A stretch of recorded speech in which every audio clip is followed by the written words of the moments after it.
and that is entail what motion meant for Marty Ball and what it probably means for Brian Schottenheimer, the son of Marty Schottenheimer. So, what are your opinion on all that? I know it's a lot. It's a lot. It's a lot. But I mean, like I said, it seems like Shot is gonna be more on the modern side, more on the innovative side, more on the motion and the deception and the personnel packaging. Like he's gonna be manipulating a lot of these things to try to make an advantage on a play-to-play basis. And I think that's important for what we trying to do to succeed. Like when you got a creative play call and a play designer plus a very talented roster on the offensive side, you can cook, man. You can cook in this league. I just told you the rules are heavily tilted in the offense's favor. So, hey, you should be able to go out here and cook with the personnel we got. Even though, the running back situation is not ideal, in my opinion. But I think we got enough to manage. You know what I'm saying? We don't do anything. Make no mistake about it. We got enough to manage. We just want to thrive. We don't want to survive. We want to thrive. That's the only reason we fighting for a running back. We want a gangster at running back. You know what I'm saying? We got some junior gangsters right now. You know what I'm saying? We got some YNs, some people who just jumped off the porch yesterday as running backs, and we wanted some real gangsters. So maybe, just maybe, somebody can turn into one. You know what I'm saying? After you've been off the porch so long, you're going to turn into one after a while. So, you know what I'm saying? Being around gangsters, you become a gangster. Yeah, you are who you be around. You are what you do. So, after a while, hopefully one of these running backs can materialize into something real gangster. But as far as Schottenheimer go, man, I just want to kind of see if he still can get the vibe in the field for calling plays. I think instincts and game flow and situational football, those are the things that I'm going to be paying a lot of attention to. So I need to see exactly how he's going to operate in some pressurized situations. Those are the things I'm looking at. You know what I'm saying? If he can be gangster and smooth as he is on the interview podium in those situations, we going to have something cooking. You know what I'm saying? Shotty been winning everybody over, doing everything right. And I hope he can carry that on into this play calling and be one of the smoothest, one of the greatest in the world, like he loved to throw out there. Like the greatest play caller in the world. That's what I need to see out of Brian. So listen, I'm not saying he's the greatest play caller in the world, but he got a good track record. I want to show you something real quick, man. All right. So previously served at the Seahawks offensive coordinator for 3 seasons. He set records with the Seattle Seahawks. A lot of folks don't actually know this, but he led the Seahawks to franchise records in points in the season, and he led Seahawks to franchise records in points per game as well. The season that he did that in 2020, it was actually the season where the running game was non-existent. Chris Carson was going through his injury thing. That's the season that they were like a bottom 20 run attack, and Russell Wilson threw for 40 touchdowns. Your boy DK Metcalf was a second-year player, but he had his best season up to this point. He went for 1,300 yards and 10 touchdowns in Brian Schottenheimer's scheme. Tyler Lockett went for over 1,000 yards as well. So, that goes into the fact, that he talked about being multiple and being able to attack in a multitude of different ways when it comes to his offense. Like, sure, the first 2 years, they were a very run-dominant, team, and they were able to run the ball, produce top rushing offenses. And then when the run game wasn't there, they set a Seattle Seahawks record in points because they threw the ball to DK Metcalf a ton of times, threw the ball to Tyler Lockett a ton of times. And both arguably had their best career seasons in 2020 under Brian Schottenheimer, even though the run game was there and non-existent. So I do believe that he's the kind of offensive coordinator that you want, because instead of living and dying by the run, he went and made adjustments. He went out there and he aired that mug out. Russell Wilson threw for 40 touchdowns for the only time in his career. DK Metcalf had his only 1,300-yard season. Tyler Lockett had one of his best seasons. So sound like he brought the best out of him. And now that you think about it, it makes sense that Shotty wanted somebody like Pickens, because it seems like he basically like a jacked up version of Lockett when you think about it. He's a deep ball guy the same way, but he's just taller and a little more dynamic when it comes to the 50-50 ball. Yes, indeed. And listen, that's one thing I do want to talk about, man, because we saw how we saw the Tyler Lockett effect. We saw the 3 years without Tyler Lockett, and we saw the 3 years where Tyler Lockett didn't have Brian Schottenheimer, I should say, and then we saw the 3 years that he was with Brian Schottenheimer. Career high numbers across the board.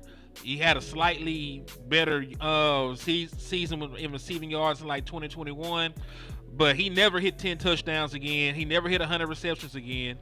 He had his best 3-year stretch with Brian Schottenheimer.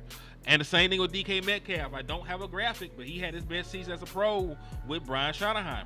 So I'm willing to believe that one of these wide receivers, or maybe two of these guys have their best season as a pro under Brian Schottenheimer. I already feel that George Pickens, with the amount of opportunities he's going to get, is going to fit that mold. But why can't somebody like John Domingo, who's already in the similar style of that big X that you could throw the ball up to vertically? Why not Jalen Tolbert, who actually was a big play, deep threat guy in college? He ain't really just had been able to do that consistently at the NFL level. But maybe, with some of his play sets, with some of his play designs, maybe that these guys get turned up. Who knows? But I believe that Brian Schottenheimer isn't just this. What I'm trying to say, what I'm trying to articulate is this. I know he's talked a lot about the run, setting things up with the run, how he likes to run. I even got stuff in here where he was talking about, hey, man, we don't really like the short passing game. We'd rather run the ball in those situations so we can throw the ball down the field, right? But I also believe that he is not crazy enough to see something not working and not making adjustments. Yeah. I feel the same way. I think he'll adjust. Like, that's one of the things about coaching like him. I think he feel like, he's a little more hands-on, so the detail stuff, he should have a better grasp on that. You know what I'm saying? Like, some of the coaches be more bigger picture. I think Mike McCarthy was a bigger picture guy, so he's kind of like overseeing most stuff and just calling plays. But I think Shot is super detailed. That's why he talking to every single person, and you know what I'm saying? Like, he going around visiting every single room, and he's just a way more detailed, nuanced person. And, both ways can work, so it's not just like throwing nobody under the bus, but I think he's a little more nuanced, so he's going to pay attention to details for sure. Oh, yeah, no doubt. And I like the way he's doing things, man. I'm not sure if it was done, but Dez Bryant just talked to the rookie class today. He went to the Star, talked to the rookies. So, I don't know how around Dez Bryant has been. We know that he wasn't fooling with Jason Garrett. Oh, yeah, for sure. Like, he hates Jason Garrett. He's very open about he wasn't shit. But, I'm not sure how around and involved he was when Mike was there. But it's good to see that he's trying to bring in some – and that's really not a bad idea. Like, you got all these former great players from the Dallas Cowboys organizations like DeMarcus Ware, Dez Bryant, Michael Irvin, and Tony Casillas, fan of the show, right? All these guys that made these Pro Bowl selections, all pros, won championships. It's a good tool to have, especially in teaching, when you got young, aspiring, up and coming athletes. Like I think that's a good approach that he's taking. I think that bring back the culture, man. The culture of winning. The C word again.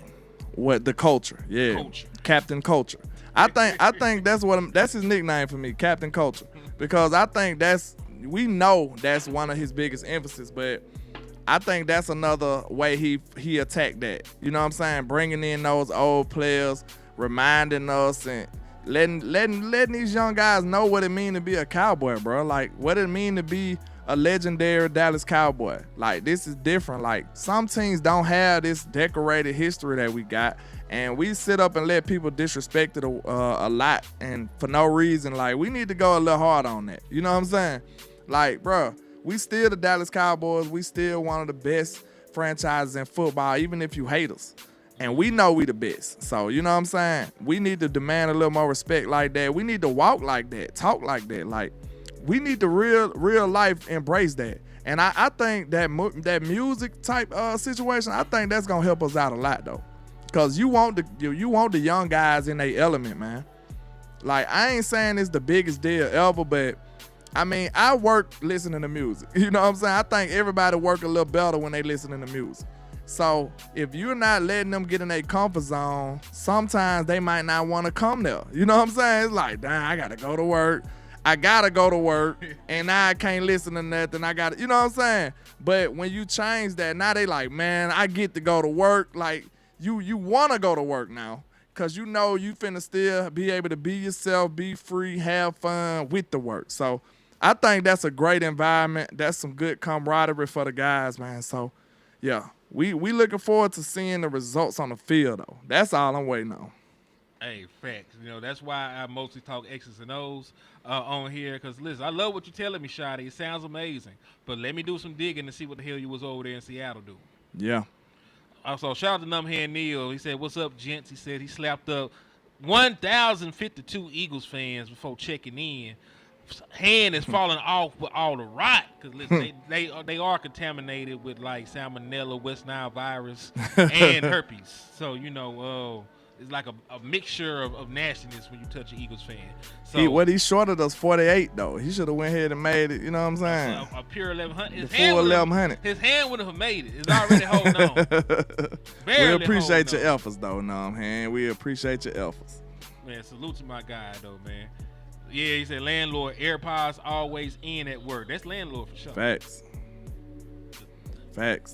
I'm look, but I'm gonna work like crazy when I got the music going though.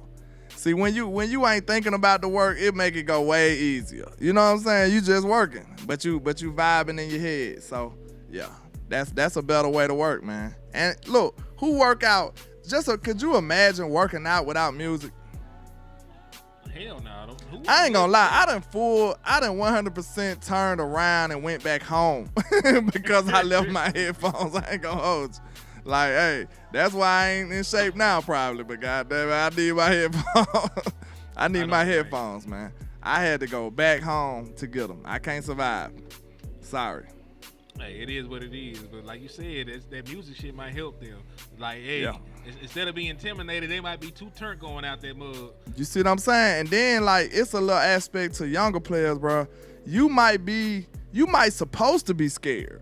But you so young and turned that you don't know no better. You go out there and do something you don't even supposed to do. You know what I'm saying? Like, you supposed to be afraid right now, but you just so young, crazy, and green that you just go out there and defy all the odds. Like, that's possible. You saw Cooper DeJean pick off Patrick Mahomes. That wasn't supposed to happen. Yeah, you see what I'm saying? He just young and turned and ready. Like, hey, let's do it. Hey, but I found this article, man.